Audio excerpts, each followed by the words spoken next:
16th of March. Excuse me, sorry. रात के नहीं, सॉरी, सुबह के बजे 4:15 and I'm enjoying it. Thane तलाव पाड़ी.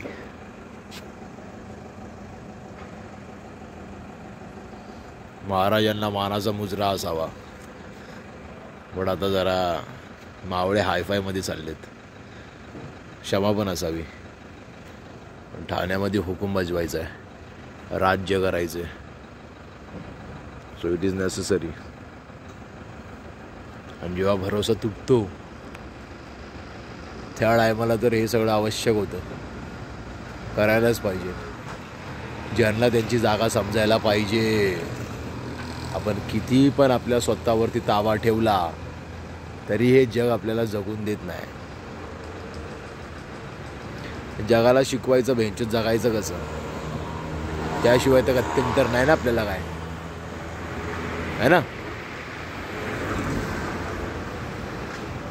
I love you guys.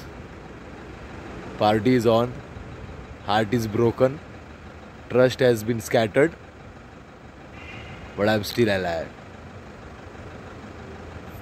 So let's hope for the best and let's enjoy life. I love you guys.